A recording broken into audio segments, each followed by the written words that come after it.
welcome to the first inaugural Ready Learner One Lounge show. Give us some emoji love if you don't mind. We'd like to see those emojis. And we just wanted to say that this will be every Tuesday, 9 p.m. Eastern Standard Time. My name is Bobby Carlton. I am the Executive Director of Immersive Learning. I also am a writer for VR Scouts, and I've been with the team for a few months now, I would think. Every Tuesday we want to see you in here with us, and it'll be different guests. It'll be a lot of fun. I'm going to hand it over now to Christine, and she's going to say hi. Oh, hi. I'm Christine Lyon-Bailey. I'm the Chief Strategy Officer of Ready Learner One.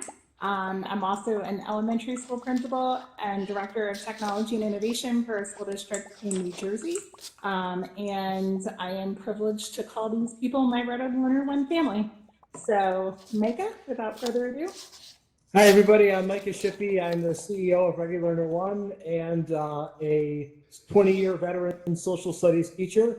We're really excited at Ready Learner One about learning in both education and corporate spaces, and we're excited to explore it each week with all of you. So thanks for coming. And Jesse. Hi, my name is Jesse Lubinsky. I'm the Chief Learning Officer for Ready Learner One. I've worked both in the corporate space and in education. I am actually a 17-year educator at the middle school, high school, and college level. We're super excited to be here. We have an exciting panel session for you to start things off, and then afterwards we want to just spend some time mingling with you guys and socializing. We're also going to have some QA, so we're super excited. All right. Well, I want to jump off stage and we'll let Jesse take over. Now, as our panelists make their way up to the stage, there's actually one team member I didn't get to thank, and that's Matt Catilla. He is standing right in front of me, staring at me, and if it seems like that's kind of creepy, it's actually totally cool because he is our streaming recording guru. So right now, this is being live streamed to YouTube, and there will actually be an archived video of the session. So thank you, Matt, for simply standing there and gawking at us the whole time. We really appreciate it. But give Matt a hand, please. Some emoji love for Matt.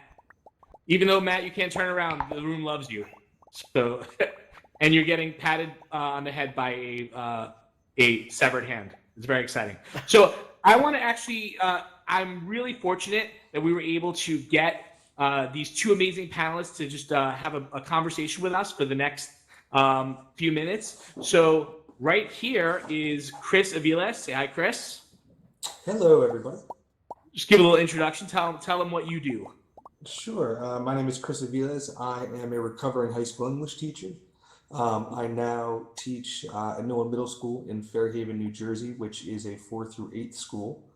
With my 4th and 5th graders, we run a makerspace, and then we monetize the makerspace in 6th, 7th, and 8th grade. And I run, I run real businesses with my students that solve real problems and turn a real profit.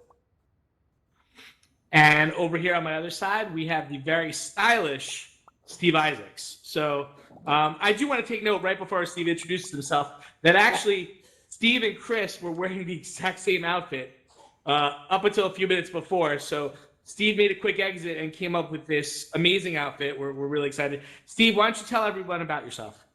Sure. Hey, everybody. My name is Steve Isaacs. I teach game design and development at William Anna Middle School and Ridge High School in Basking Ridge, New Jersey.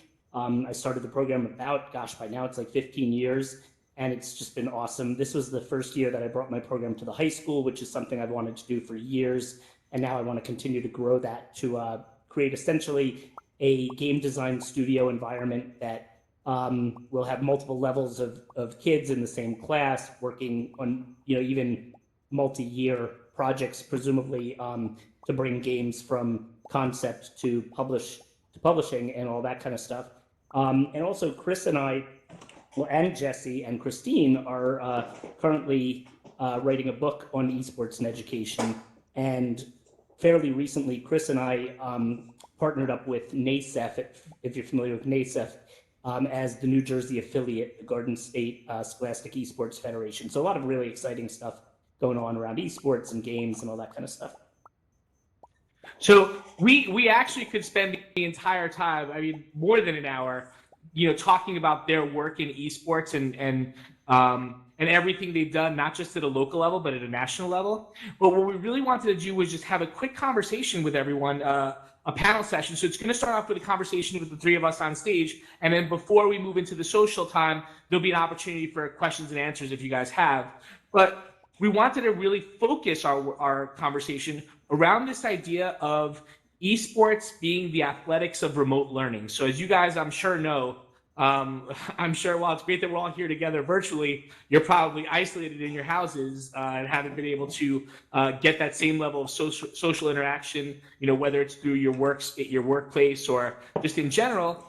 And part of the work we've done around this book was this idea that esports has been the one constant in school settings as far as athletics go. So most teams have not been able to finish their seasons or begin their practices. But as we started talking about esports in terms of this. Uh-oh. We lost Jesse. Jesse Lubinsky, everyone. Can we get a hand Yay, clap? Jesse. Everybody. That's right. We got a couple of hand claps there. It's Christine, all you good. want to take it from here? You know it. All right, go ahead, Christine. I was taking selfies while Jesse was talking, but I'm going to pick up where I think he left off. So the constant that's occurring right now in schools is access to esports because it is completely agnostic to your environment and you can play anywhere at any time. So part of what Steve and Chris are going to share with us today is how esports has quickly become the athletic competition of distance learning among many other aspects of education. So with that said, I'm going to turn it over to Steve to tell us a little bit about how that's playing a role in the lives of his students. And Chris, feel free to tag team in. I'm going to come stand on the other side of you. So it's really interesting. I agree with what Christine and Jesse said, that it hopefully would be or will be the distance learning athletics, of choice, let's say. Right now, it's still challenging. A lot of schools have actually, which blows my mind, have told their teachers that they cannot have their after-school clubs currently while we're home, which is kind of absurd. In my case, luckily, our principal actually said, hey, we want you to continue your after-school clubs and actually, want you to reach out to the kids and all this. So that's been really fortunate for us. So in my situation, we are moving forward, but again, there are definitely challenges where my kids, like we started a Discord community for the esports and game club kids. We're back to having our regular meetings where we at least kind of meet through Google Meet and Discord and match make and play and practice. And we are starting to resume having matches tomorrow. And I give a big shout out if anybody from Texas SCF is here. They are running a Rocket League tournament tomorrow. And so I quickly, one of the nice things about this is I see this on Twitter. I immediately post it to my kids in Discord. Within 10 minutes, they reply, and we have a team signed up for this tournament tomorrow. So I hope that we start to see a whole lot more of that. But I do think the potential is tremendous. I mean, it is the one, as Christine said, it's agnostic to location. Kids can play from home. It is a way to completely continue engagement, aside from, of course, equity issues and all of those big challenges too. But the potential is there. It's something we can actually do in a socially distant environment. In fact, my game playing is on the rise these couple of weeks, and my social game playing is on the rise. I'm playing with a lot of friends and things. So there is a whole lot of that. I don't know if your experience has been exactly the same, Chris, but I know you just wrote an article where you did definitely get a lot of great insight from people as well. Yeah, so, like Steve mentioned, Steve and I really work closely with and love the work that NASEF is doing. And, as a NASEF fellow, as part of their fellowship program, kind of being an ambassador esports, one of the things that I thought was really important is just trying to make sure we understand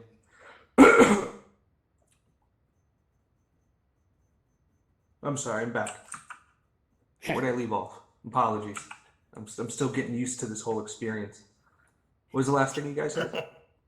You said you were talking about NASEF and about how we're able to still continue. Oh, I'm sorry. So, things with our as part partnership of their with them. fellowship program, I get to work with these a diverse, cast of characters from across the country doing esports, and so two of them that I recently profiled was JD Williams, and he is doing fantastic things at his school because he's opened up his esports program not just to his kids, but his entire community. So he's hosting Fortnite Friday events for the whole community, kids in his program, outside his program, brothers, other members of the family, are really coming together for Fortnite Fridays there. And he also talked about how he was doing a more serious competitive every Thursday Rocket League tournament. But what's cool about the Rocket League tournament is he also invited some teachers in his district to also come and join in. So staff are playing with students, people in the community. And then I profiled another NASEF fellow, Tyler, who is a librarian, Cherokee Library. And one of the wonderful things that he's doing is he's kind of reimagining what the library can be. So first he actually had esports. They have an esports team that's run out of the library. But as things start to deteriorate, as we all got placed on the stay-at-home order, he was able to, already move his face-to-face summer league to an online summer league, so that way they can continue to play esports. He was even talking about how they're trying to get, if you think of a drive-in movie, a drive-in gaming theater, where you kind of drive in, you play against the other car, and then, winner loses, winner stays, loser goes kind of thing. So there's a lot of people who are using esports, not just in the competitive sense in tournaments, but also just building community and all that good stuff. So that was something, that we profiled recently. On a similar note, good. I was going to say, so, Chris was talking about NASEF, and they pivoted big time to a program they kind of called From Competition to Community to really focus on bringing community together. Eric Leitner over there, he and I have become, I call him, he's one of my my COVID BFFs, because we've been doing a lot of work together around Minecraft and building challenges. So Eric started a group of Minecraft COVID-19 build challenges, and we are working in partnership with NASEF as Chris and I with the Garden State Esports and the Florida Esports affiliate, and bringing this group of 6 challenges to kids. And this, again, is one of those, like you were saying, Chris, it's not just my students, it's not just Eric's students, it's, the world. And people around the world are getting excited about it. And in fact, we just translated everything to Spanish specifically because there's a group in Mexico that wants to work with us as well. And we're trying to expand that even further. And we have another really exciting set of challenges that will be launched, I believe, tomorrow, right? And I think I could drop, I don't know, you think I could say something? Yeah. So we're partnering also with the NHL, specifically the Anaheim Ducks, and we're creating 3 specific build challenges in Minecraft that they're co-hosting with us. So again, it's NASEF. It's called the NASEF Face Off 2020. It's a Minecraft build competition, and we're going to have kids have opportunities to build or to create new or existing or modified logos of teams, jerseys for teams, and the hockey arena of the future. So we'll be live streaming that Wednesday afternoon, a kind of official kickoff at 3 p.m. Eastern on the Esports Fed or Twitch channel. And along those lines too, we've been doing a lot of streaming, where the nice thing is we're sort of opening up our education community. And since I'm involved in games, everything seems to have a game theme, but to a wide audience. So that's one of the things where I think this situation has been, created opportunities and things as well. So Steve, and Chris, what has been your experience in terms of seeing students make this adjustment from, the esports in this very structured way that you guys have provided them in schools to now having to try to kind of create some of these opportunities for themselves, these tournaments for themselves? And Chris, I've had the opportunity to read your blog post, so I know that part of it really talked about how students have been taking initiative in creating these opportunities to kind of keep these competitions going. What's been the degree of difficulty for them to be able to do that? Yeah, that's been really fascinating because my students, it's hard as a teacher, I think, to like, I'm trying to keep all those lines of communication going. Like I said, with the Discord channel, a lot of times what I'll do is just drop an opportunity or a link to a tournament in there, and the kids will get involved themselves because certain things are happening on weekends and whatnot. So Comp MC had a tournament last Saturday, and my team played in that, and this Rocket League tournament tomorrow and things. But I see them on Discord constantly figuring out practice schedules and stuff. Now, maybe they were doing some of that in their own way when we weren't in school together, but now that I have set up that community for them, I kind of have some visibility on it, and it's really neat to see how much they're, initiating on their own at this point. So I think it's really interesting too that you talked about your face-off program, because for those of you who don't know, professional sports leagues have actually kept going with some competitions, right, with their players taking over. So like the NBA did an NBA 2K tournament where they had some of their athletes continue. So really, for professional sports leagues, this has been their way to also continue establishing a presence, right? So what we want to do now is, sorry, go ahead, Chris. No, you know what I wanted to say was interesting is having a conversation this morning with some schools here in Jersey that are looking to get started in esports. And one of the things that we started to talk about, because some of the board members I was speaking to had a background in business, it was really interesting when we started to get into the business side of esports, how much of what we're seeing is like that diversification. And so the NHL hosting this event, and I think the other thing they're doing along with the NBA is they're actually going to play out their entire season in the video game and then stream it for people to watch. It's just really neat to see. You know, the NHL has their esports league, the NBA has their esports league. Here in Jersey, we're close to the New York Excelsior, which is the Overwatch team in New York. They're owned by the same people who own the Mets. So I always thought that was really kind of neat. So what we want to do now is take an opportunity to open it up for questions from you guys.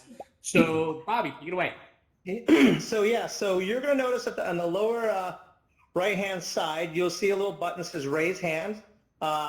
If you raise your hand, and you have a question, I can choose you. Just make sure you unmute yourself once I pick you, and then you can ask the panelists your questions. Can everybody see the little button? Let's see here. So I far, see no some actual questions. physical raising of the hands for some people. No. You have to hit the little button that says raise hand. And on the lower, oh, here we go. We got 2 questions. Give me 1 second. Okay, Nico, you have the megaphone. Hey, Go ahead, Nico. Nico, Can we you hear me? lost you. Go ahead. Yeah, we can. Yeah, we can hear you. If there's an intersection, esports are great. And I think that there's definitely a great place for them to expand in schools. My focus is on gamification at a classroom level. And I wonder if there's an intersection there, kind of like Science Olympics, where they mix the academic material with games and sports, to have esports that also that gravitate around actual subject areas like math and science. Have you guys seen anything like that in the esports community? Yeah. Well, Coder Z, are you familiar with them? They have a really Yes. neat platform for robotics, and they have been entering the esports arena as well, kind of bringing a similar experience to like a robotics competition online through their platform with really great challenges and things, yet it's all virtual, so you don't need the physical robots.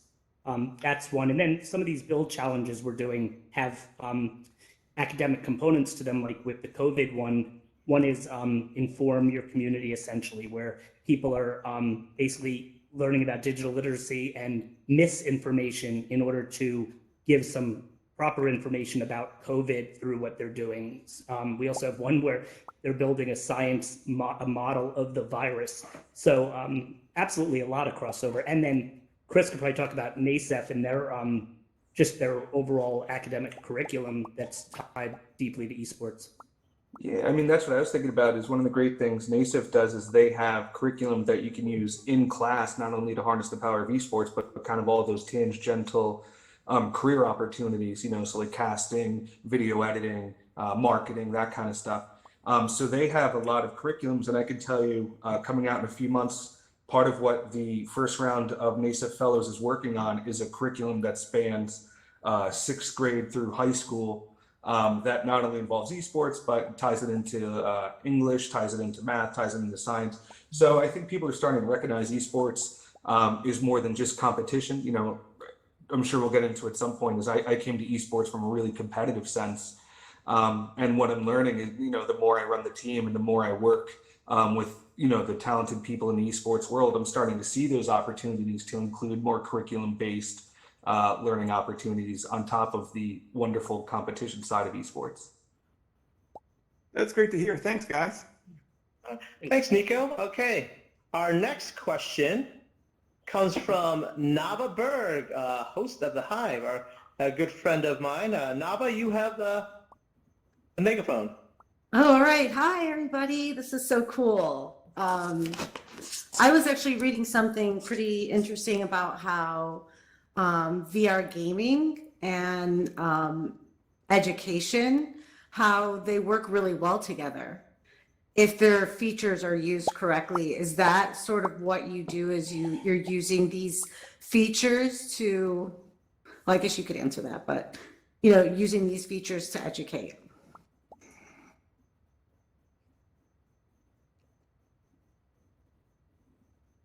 I'm sorry, could you elaborate a little bit on the features? Oh, okay. So it was an article in VR Scout by Steve Bambury. I might be saying his name wrong, but it was about how all of these popular VR games have a specific feature that could be utilized for educational tools. So, for example, how Rec Room has a junior account. Maybe having junior accounts for educational things could make it easier for the younger kids to accommodate with it, or a feature that makes like the UX.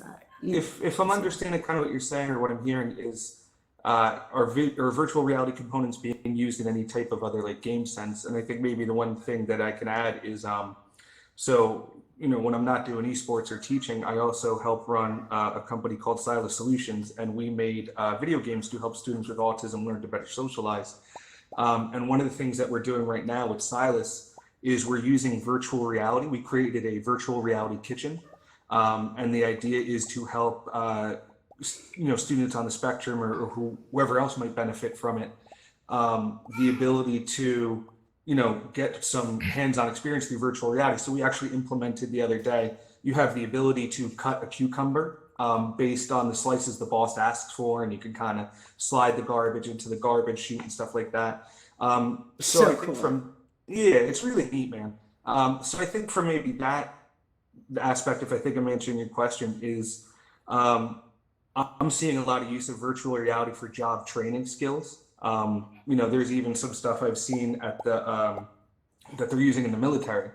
They're starting to train people to, obviously fly planes. We've all seen the kind of cockpits that they have. But I've also seen that they're using them to teach men and women in the military how to fix, like certain airplanes and stuff like that. Because it's easier to do it in virtual reality and make a mistake, than it is to make a mistake on $1 billion airplane. So I think we're starting to see virtual reality a lot in job skills, is where I'm seeing it. Another thing I'd like to kind of touch on that I think covers a different aspect of that question was when you talked about like junior controls and things like that, and even parental controls and things. I think one of the interesting challenges we have is that there are a lot of concerns in gaming, and Chris and I talk about this a lot. We talk about something called navigating digital culture, where it's so important to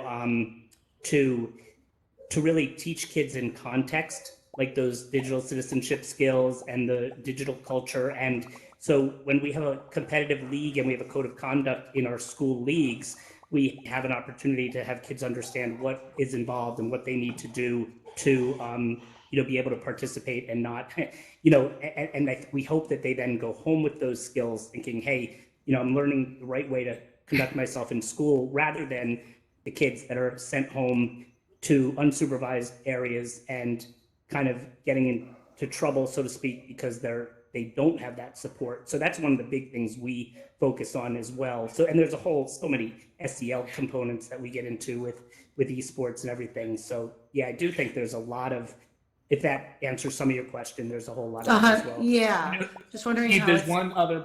Oh, sorry. No, go ahead. Oh, there's one other point I wanted to make sure didn't get lost in the shuffle of everything. As you guys have noticed, that the slides scrolling, there's one slide that isn't an image of esports in action, and that's actually NASTF's kind of 4-point framework around the different roles that students can play in esports. And to Chris's answer before about curriculum, I think when you see a graphic like that and really start to look at the different types of roles that students can take in an esports program, you very quickly start to realize that this extends way beyond, either traditional gaming, or even here tonight, we're talking about it as remote athletics. But when you look at all the different roles, and I think it's coming up in a couple slides, you really start to get the full picture for how this can really transform teaching and learning in general by providing students with opportunities that they would not have through other means. Very So true. Okay, well, thank you, Nava, for that question. We have one more question. Eponymous, you have the megaphone. Yeah, hi, thank you. As educators who are into this gaming, I heard somebody speak about this idea of combining like esports or V-sports, like virtual esports and education. Do you think different genres of games affect the absorption of knowledge of students? And specifically in VR, are there certain types of game-related content that would lend itself well to education?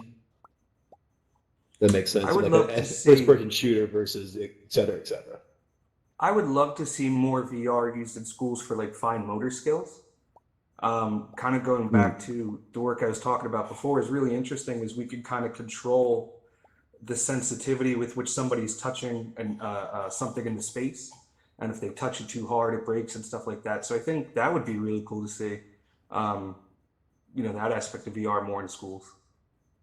That would be an interesting application, especially if you added an app to that. Oh yeah. Right.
Oh no, it's all me, but $100 bills is my jam. So that's yeah. The funny thing is listening to Steve and Chris, and having had the opportunity to work with them on this book that we're in the finishing stages of. I've been fortunate enough to learn so much about the work they've done and the different types of roles that esports can play. I think Chris talked about it before with SEL and social emotional learning. And I think we're really excited to just share all those different ways that esports can impact, teaching and learning across the board. Thank you.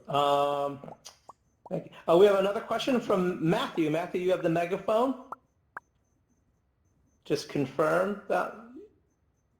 Hey folks, are you able to hear me? Yes. Perfect, awesome. First off, I want to say Matthew. thank you so much for having this wonderful presentation, everything that's kind of here. I've just been getting involved with AltspaceVR a little bit. I'm on a quest right now. I've had it for a couple of months, but there's a lot of great richness that I'm seeing with AltspaceVR, and I really love also hearing that each of these groups that I go to are talking about equity and social justice and kind of like how do we open this Pandora's box of virtual reality, virtual gaming, and some of the problems that are going to possibly come with it, either bullying or kind of equity issues or anything in that sense. So I just want to really thank everybody for kind of having this space and opening this space as we all journey through what virtual reality is.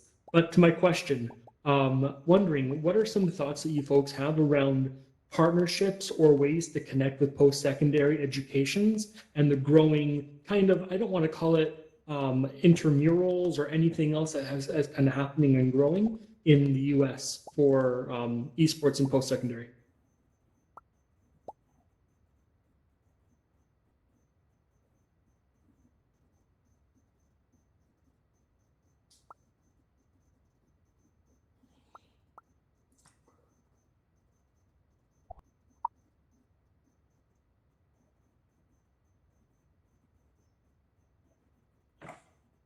Yeah, thank you. So we kind of stumbled upon the pipeline to college, and part of that was because I started the first middle school esports team in the country, and as the first team, obviously there's nobody else to play. And so I wound up reaching out to Rutgers University and asking if they would play us. And so, the first ever middle school match I could find was actually between a college and a middle school. And what I did after that initial matchup, going back to last year, I asked the Rutgers kids if they would just pop on a quick Skype, say hey to the kids. And, the Rutgers guys, they came on after the match. They were fantastic. They said hey to the kids, and we thought it was going to be something quick. But the kids started to ask a whole lot of questions. Oh, what is Rutgers like? How does esports work at Rutgers? Is the fact that you're on the esports team mean that you guys are all going to become video game designers? And we kind of wound up riffing with the kids from Rutgers for, 20 minutes, half an hour. And I started to realize that this could be, a nice bridge to help my kids to start thinking about college, because the other nice thing now is my 8th graders from last year, went to our sending high school here in New Jersey, and they started an esports team. I had an alumni event, right before we all got put on stay-at-home orders, and I had my now, 9th graders come back, talk to the middle school, team. And one of the things I'm always talking about is, look, guys, you could go to our high school, you have kids that waiting for you on the esports team, and now, you have that relationship with Rutgers University, or we were very lucky, Stockton University invited us, and we actually went to the campus and we played in their arena. We got to talk to the kids about what they were majoring in, and we even got a campus tour. And so now I'm hearing from my kids who maybe weren't thinking about college, are thinking about that path as they realize that esports can be part of that path, and lead them into a career in the esports industry. Because if we're going to be serious about STEM jobs, we have to talk about esports, right? It's the fastest growing industry in the world right now. And so kids can feel like, if I go to college, okay, I can go and potentially get a career in video games. Or the other thing that has been a surprising, I guess, learning experience for my kids is they were surprised how many kids want to do a more traditional job in esports. And so I remember my kids were really interested in one of the guys from Rutgers who said that they wanted to be an accountant, but because they were so into esports and video games, they were hoping to do it at an esports company. So I think that has kind of been the surprise, vision that we've had. I think Steve and I, when it comes to using esports to get kids thinking about the next level, and you're starting to see a lot of colleges even embrace that. I always like to talk about Dr. Chris Haskell from Boise State, who not only gives scholarships for players on his esports teams, but he was telling us he'll give scholarships to any kid who he thinks has a set of skills that would benefit the team: journalism, media, video editing. So you're talking about now, colleges embracing the skills on both sides of the esports lens, you know, in front of the camera and behind the scenes. So if I could get my kids thinking about it, if I could get them hands-on experience, you know, through esports with some of these careers, I think that's a great way to start thinking about the pipeline from wherever they start to college.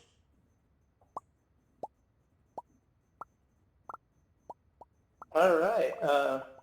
Steve, you want to add to anything of that, or okay? Okay.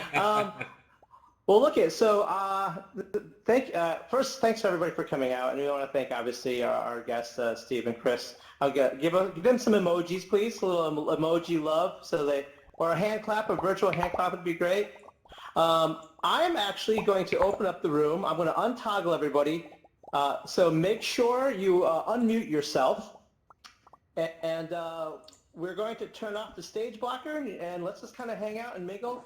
Feel free to approach our guests or approach any one of us from Ready Learner One, ask any questions, and just hang out, and we can have some fun. Thank you so much to Steve and Chris for joining us and sharing their expertise. We're really fortunate to have them, and we're really excited to be able to be here at the Ready Learner One Lounge with you every week, hopefully sharing more great ideas in teaching and learning.